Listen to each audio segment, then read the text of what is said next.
Estamos ao vivo aqui para você.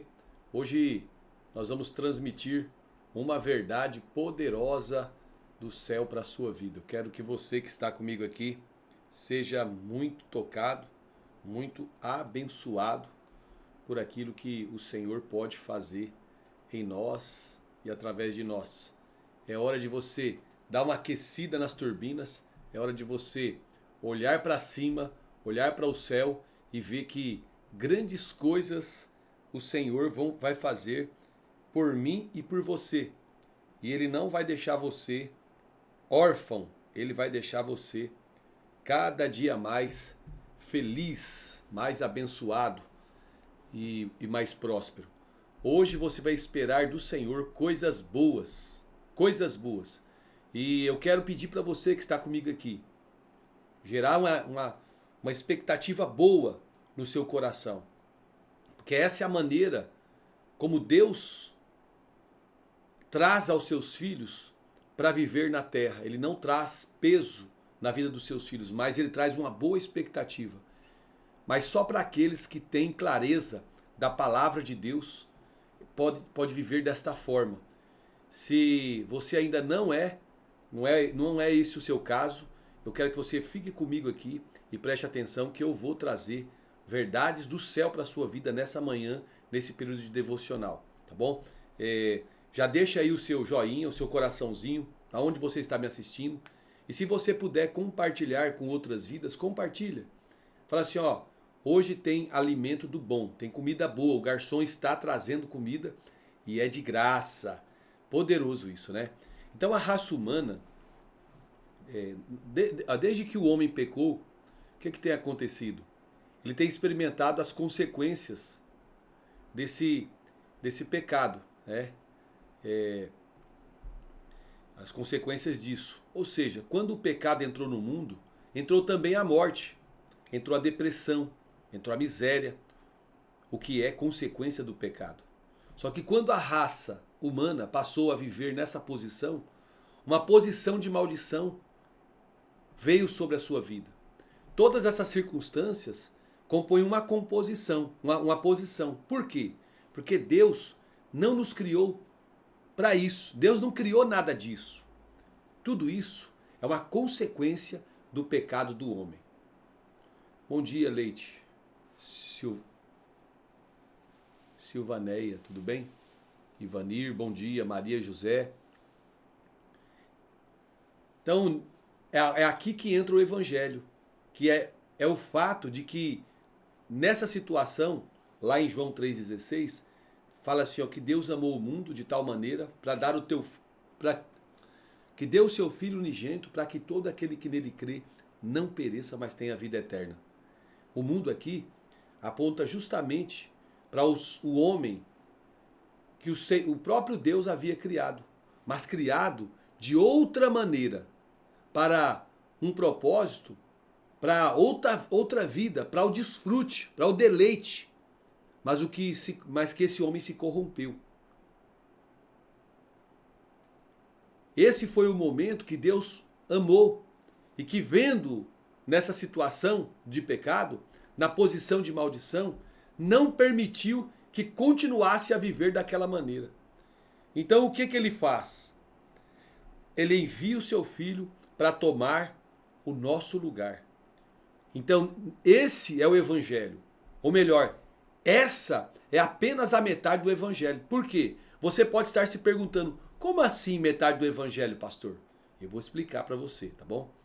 A primeira parte do evangelho revela que Deus colocou em Cristo tudo que era nosso, tudo que nós merecemos.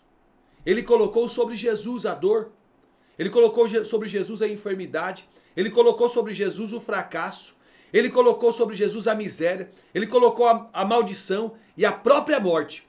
Tudo isso foi depositado em Cristo. No entanto, não é a história completa. Essa não é a história completa. Por que não é a história completa, Claudemir? Vou te explicar por quê. Existe uma continuidade, uma segunda metade do evangelho. E ela é tão poderosa quanto a primeira. A outra metade do evangelho é que tudo o que Jesus merece, nós podemos receber hoje. E é justamente aqui que muitos se confundem ao compreender a obra de Cristo. Muitos aceitam que Jesus tomou sobre si o castigo que era nosso, mas poucos compreendem plenamente o que receberam em troca. E você sabe o que nós recebemos em troca? Nós recebemos misericórdia e graça. Por isso que nós precisamos falar sobre dois conceitos fundamentais aqui no dia de hoje, para você abrir, para você ter clareza. Você já parou para pensar na diferença entre esses dois? Misericórdia é não imputar ao condenado aquilo que ele merece. É não dar a essa pessoa a punição que ela merece. Já a graça é diferente. A graça é atribuir, é imputar, é dar à pessoa aquilo que ela não merece. Em outras palavras, querido, sabe, em outras palavras, a misericórdia ela impede que recebamos o castigo que merecemos. Olha que importante isso. Enquanto a graça, ela nos concede aquilo que nunca poderíamos alcançar por nós mesmos. Quando Deus não imputa a você o que você merece e coloca o seu pecado em Cristo, isto chama-se misericórdia. Você pode dar um glória a Deus aí onde você está? Por isso? Você pode dar um joinha, um coraçãozinho? Você pode declarar muito obrigado, Senhor? Já por outro lado, quando Deus toma a herança, tudo o que pertence a Cristo, e dá de graça, e oferece a você, atribuindo-lhe o que você não merece, isso chama-se graça. Sabe o que acontece quando Jesus, ou quando você crê no Evangelho? Você passa a ser participante da herança em Cristo.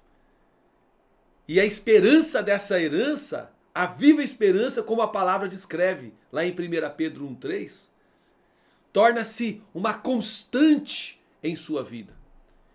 Aí você passa a viver essa esperança diariamente. Mais do que apenas uma esperança na vida eterna e na glória que está por vir, essa esperança também nos concede a antecipação da alegria eterna, permitindo que o reino dos céus se integre à nossa realidade presente. Aleluia! Glória a Deus! Bendito é o nome do Senhor para sempre. Essa aqui é a verdade. É isso que eu prego diariamente. Quando você participa dos poderes do mundo vindouro, você experimenta essa realidade hoje. Em sua vida, na sua casa, na sua família. Mas, Claudemir, afinal, por que eu afirmo que você pode esperar coisas boas? Por que será, viu? De repente você está fazendo essa pergunta para mim. Sabe por quê? Porque a esperança bíblica, a esperança do Evangelho não é baseada em pensamento positivo ou em simples otimismo. É algo completamente diferente. A esperança bíblica, ela é distinta da que o mundo apresenta. No mundo, a esperança é apenas um otimismo vago. As pessoas dizem, devemos ser otimistas e não pessimistas. E em meio a incertezas, muitos preferem pensar o bem, o que já é um avanço. Só que a grande verdade ainda não se compara à esperança dos filhos de Deus. Por quê? Porque na verdade, os filhos de Deus, eles não têm certeza de nada. A esperança bíblica é uma certeza completa do bem que vai vir. Por quê? Porque essa é a essência do Evangelho. Essa é a verdade de Cristo para nós. É assim que nós fomos chamados para viver, convictos de que o bem virá e se as promessas do Senhor vierem, elas vão vir sobre as nossas vidas. Essa esperança aqui, querido, essa esperança aqui é uma expectativa segura das coisas que virão em Deus. Não as coisas que virão por nós, é em Deus. Portanto, não será você quem conquistará essas bênçãos, mas o Senhor quem as trará para você. E se é o Senhor que vai vos dar essa bênção, isso não depende da sua performance, não depende do seu comportamento ou de qualquer mérito humano. Antes de eu falar da fé e da esperança, que é o próximo tópico aqui para você, eu quero convidar você que ainda não se inscreveu, está me assistindo aqui, você que não se inscreveu na imersão em Power Summit. A imersão em Power Summit vai acontecer agora, esse final de semana, sábado e domingo, aqui em Cuiabá. E é uma imersão onde você vai ser lapidado, onde você vai colocar luz na alma. E aquilo que está te prendendo, te paralisando, a depressão, a ansiedade, o medo, o pânico, aqueles bloqueios, aquelas crenças que te limitam, nós vamos arrancar da sua vida e você vai viver uma vida frutífera, uma vida poderosa em Deus, como você nunca viveu antes. Amém? Então o link está na bio, já pode clicar e vir comigo para cá, tá bom? E você que está me assistindo, já deixa o joinha, compartilha com o máximo de pessoas possível. Escreve aqui nos comentários da onde você está me assistindo e de qual cidade do Brasil. E se você quer ter eu aí também, se você quer me levar para nós fazermos aí uma palestra, pregarmos na sua igreja, nós estamos aí abertos para isso, tá bom? Então eu vou falar agora sobre a fé e a esperança. O que é a fé e a esperança? Elas são conceitos distintos. Eles são interligados, mas são distintos. A esperança é a expectativa confiante de que o bem virá, baseado nas promessas de Deus. Já a fé é a certeza de que essa expectativa se cumprirá, mesmo quando ainda não é visível. Ou seja, Belfor Roxo, Rio de Janeiro, Flávio. A esperança, ela projeta o que se espera, enquanto a fé é a convicção de que aquilo que se espera já é uma realidade em Deus.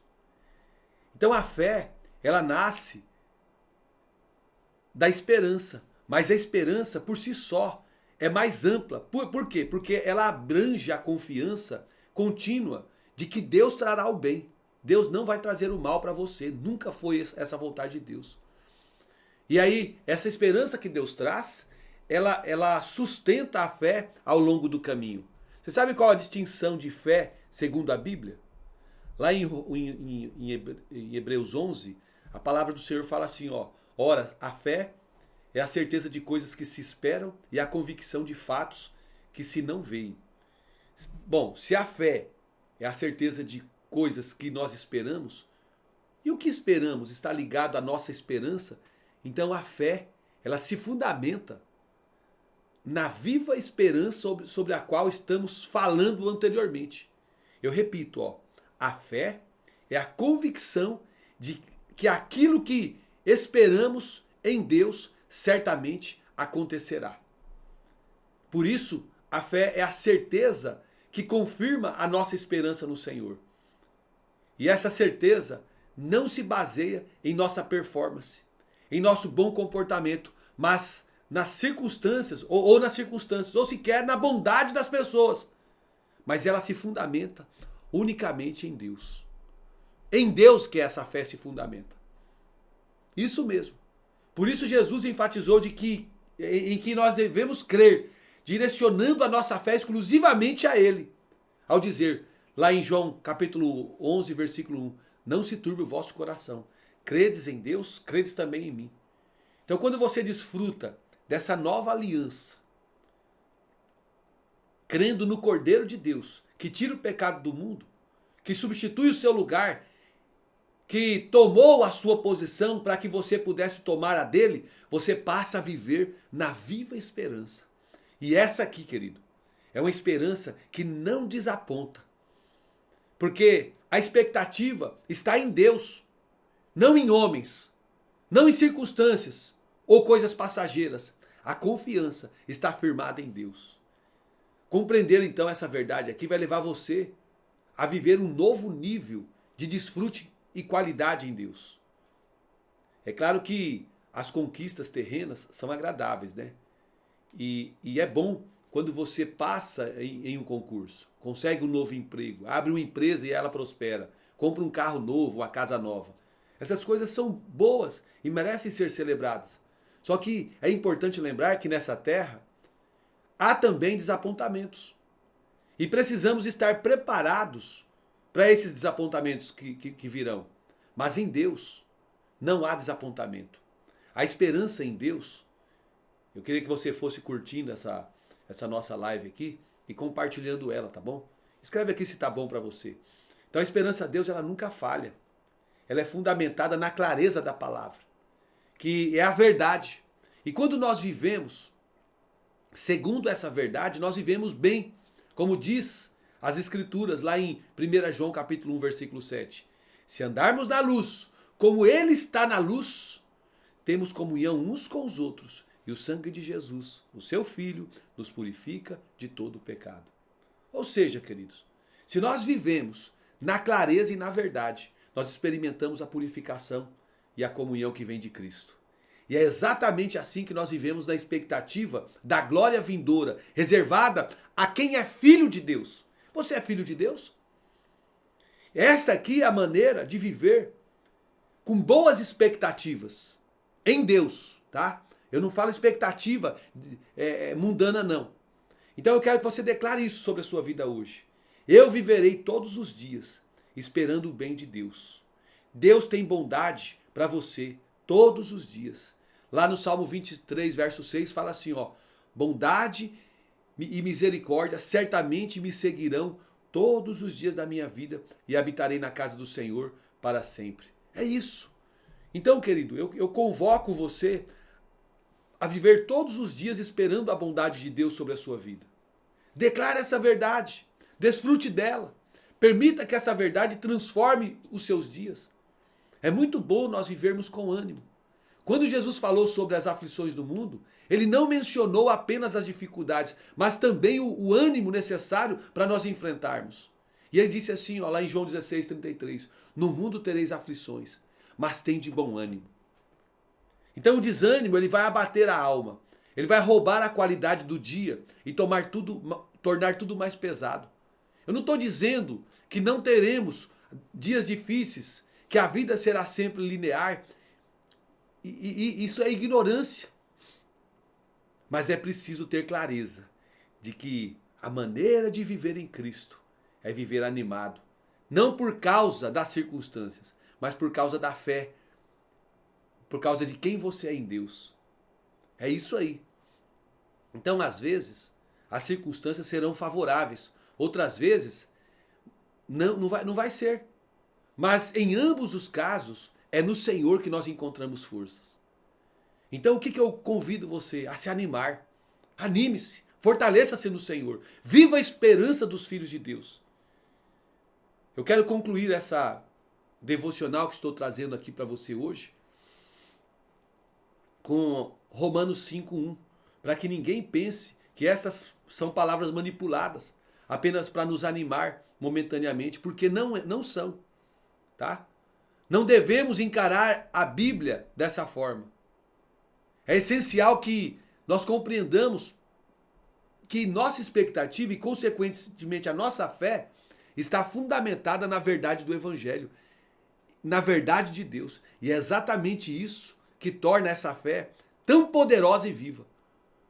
Como a palavra afirma lá em 1 João 5:4. Porque todo que é nascido de Deus vence o mundo. E esta é a vitória que vence o mundo, a nossa fé. Aleluia. Glória a Deus. Olha o que diz em Romanos capítulo 5, versículo 1 e 2. Justificados, pois, mediante a fé, temos paz com Deus por meio do nosso Senhor Jesus Cristo, por intermédio de quem obtivemos igualmente acesso, pela fé, a esta graça na qual estamos firmes. E gloriamo-nos na esperança da glória de Deus. Aleluia. Qual é a nossa glória? E aí, Silvânia, qual é a nossa glória?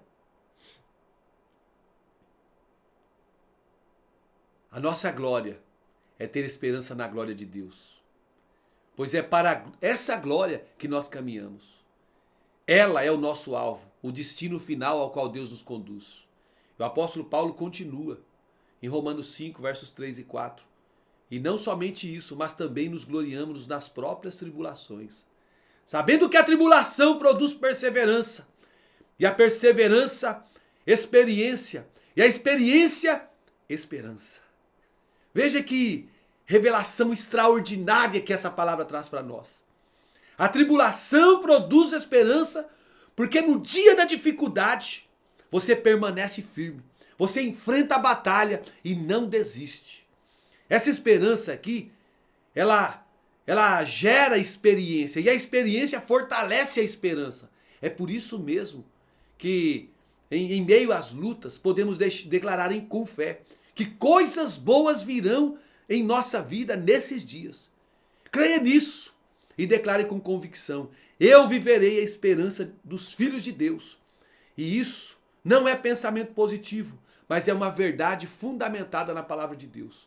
Por isso, querido, eu posso esperar coisas boas no Senhor, porque Ele é o meu auxílio, Ele é o meu redentor. Nele está a minha fé e a minha confiança vem dele. E eu dependo única e exclusivamente dele. Por quê? Porque ele é bom. Tudo é por meio dele e para ele são todas as coisas. Então eu declaro sobre a sua vida hoje, peça ao Senhor revelação e clareza para você viver os dias dessa maneira.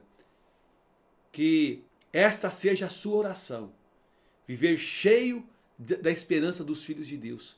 E consequentemente, ter uma fé firmada na expectativa dessa esperança em nome do Senhor Jesus Cristo. Glória a Deus. Aleluias. O Senhor é bom, né?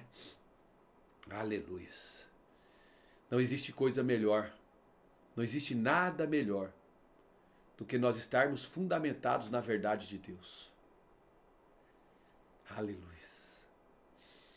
Queridos, estou encerrando por aqui, mas eu quero pedir para você que está me assistindo, você que não se inscreveu ainda na imersão em Power Summit, você está aqui em Cuiabá ou na região, sábado e domingo, vem para cá ser transformado, viu, Silvaneia? Vem para cá também, o link tá na bio, se inscreva, serão 2 dias aqui de um grande mover de autoconhecimento, gestão das emoções. Nós vamos trabalhar aí a ativação da sua vida, da sua prosperidade, nas 12 áreas da sua vida. Vai ser um tempo muito bom. Você vai identificar a sua identidade, né? Nós vamos trabalhar a sua identidade para você cumprir o seu propósito. Você vai cumprir o propósito a partir de hoje. E eu quero te ver aqui junto comigo. Pai, a ti rendo graças pelo teu amor, pelo teu cuidado, pelo teu carinho. Obrigado pela vida de cada amado, cada amada que tem parado aqui comigo para ouvir a tua voz. Continua operando em mim e na vida de cada um, Senhor, o teu querer e o teu realizar. Eu repreendo todo espírito maligno que tem rondado esta vida para paralisar, para neutralizar a fé delas. Meu Deus, em nome de Jesus, eu retiro agora desta vida toda obra de macumbaria, de feitiçaria que tem amarrado esta vida, caia por terra agora. Que você volte a viver os planos eternos de Deus. Viver a vida abundante que o Senhor tem para você. Porque é através dessa vida que você vai conquistar dias melhores. Em nome de Jesus. Amém. Deus te abençoe. Não esqueça de compartilhar essa live com o máximo de pessoas possível, tá bom? Você que ainda não me segue, já dá um jeito de seguir aí. E vai assistindo os vídeos que a gente tem colocado. Nós temos trazido muita coisa boa para você aqui, tá? Nós temos crescido nas redes sociais, mas só temos crescido por causa de você. Eu sou só um. Agora você que se aliançou comigo, você que pega essa mensagem e compartilha com outras pessoas, Deus ele vai abençoar a minha vida, a sua vida e dessas pessoas também. E aí o que acontece? Essa corrente do bem vai fazer outras pessoas serem abençoadas também. Fique na paz do Senhor Jesus e até a próxima, se Deus quiser.